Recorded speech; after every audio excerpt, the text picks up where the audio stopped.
नमस्कार दोस्तों, आज हम इस वीडियो में आपके साथ डिस्कस करेंगे प्रोसेस अनीलिंग के बारे में, जो एक हीट ट्रीटमेंट प्रोसेस है और अनीलिंग प्रोसेस का एक टाइप है जिसे हम सब क्रिटिकल अनीलिंग के नाम से भी जानते हैं।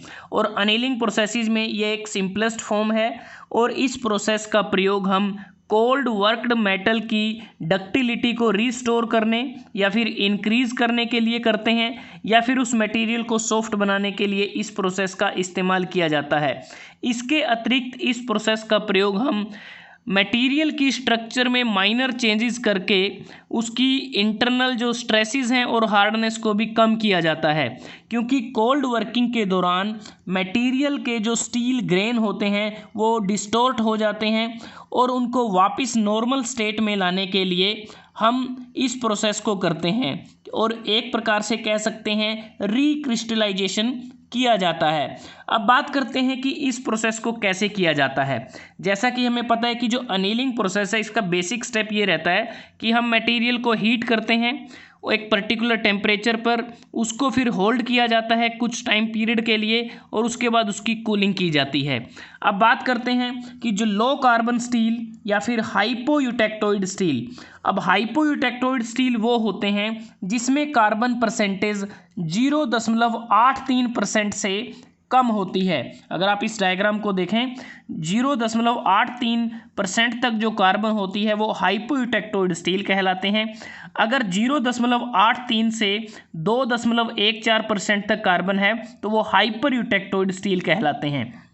अब बात करते हैं कि जो स्टील वायर या जो शीट प्रोडक्ट होते हैं वो एक प्रकार से जो मटेरियल हैं उनको गर्म किया जाता है और गर्म करने के लिए एक टेम्परेचर रेंज रखी जाती है कि जो मटेरियल जिसे हमें प्रोसेस अनीलिंग से गुजारना है उसे हम लोअर क्रिटिकल टेम्परेचर से थोड़ा सा नीचे उसको गर्म किया जाता है, क्योंकि जो स्टील होता है उसका लोअर क्रिटिकल टेम्परेचर अगर हम बात करें वो 723 डिग्री सेल्सियस होता है और इसे हम A1 के द्वारा दर्शाया जाता है। और लोअर क्रिटिकल टेम्परेचर लाइन, ये वाली जो लाइन है आपको नज़र आ रही है, अब इस लाइन से थोड़ा सा नीचे जो टेम्परेचर रेंज है उस पर इस पर्टिकुलर मटेरियल को गर्म किया जाएगा और वो जो रेंज रहती है वो 550 डिग्री सेल्सियस से 700 डिग्री सेल्सियस के बीच में रहेगी। वो डिपेंड करेगा कि मटेरियल में कार्बन कंटेंट कितना है। तो इस पर्टिकुलर टेम्परेचर पर स्टील को गर्म किया जाता है और उस सूटेबल जो टेम्परेचर सेलेक्ट किया गया है उस टेम्परेचर पर मटेरियल को होल्ड किया जाएगा। होल्ड करने के बाद स्लो कूलिंग की जाएगी स्टील की एयर में। स्लो कूलिंग इसलिए करते हैं ताकि जो मेटल या जो स्टील है जिसे हम अपनी आवश्यकता अनुसार सॉफ्ट बना सकें और फर्दर उसको कोल्ड वर्किंग ऑपरेशन के लिए यूज किया जा सके, क्योंकि उस मटेरियल को फिर से यूज किया जाएगा डीप ड्राइंग ऑपरेशन में, वायर ड्राइंग ऑपरेशन में फिर से इसको यूज कर सकते हैं। अगर हम बात करें प्रोसेस अनीलिंग के दौरान जो मटेरियल होता है उसमें फेज चेंज नहीं होता, क्योंकि ये जो हाइपोयूटेक्टोइड स्टील है, अगर हम देखें जो लोअर क्रिटिकल टेम्परेचर लाइन से नीचे का जो पोर्शन है उसमें फेराइट और परलाइट होते हैं और जो डिस्टॉर्टेड फेराइट होता है स्ट्रक्चर में उसका फिर से पार्शियल रिक्रिस्टलाइजेशन किया जाता है। तो एक प्रकार से इस प्रोसेस में फेज चेंज नहीं होता जैसा कि फुल अनीलिंग में होता था।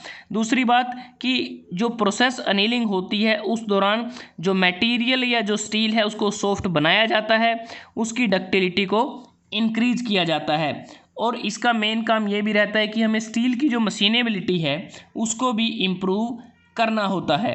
तो दोस्तों, आज हमने इस वीडियो में आपके साथ डिस्कस की प्रोसेस अनीलिंग, जो एक हीट ट्रीटमेंट प्रोसेस है, अनीलिंग प्रोसेस का एक टाइप है और जिसे हम सब क्रिटिकल अनीलिंग के नाम से भी जानते हैं। अगर आपको ये वीडियो अच्छा लगा आप इसको लाइक कर सकते हैं, शेयर कर सकते हैं अपने दोस्तों के साथ, स्टूडेंट्स के साथ, और चैनल को सब्सक्राइब करना ना भूलें।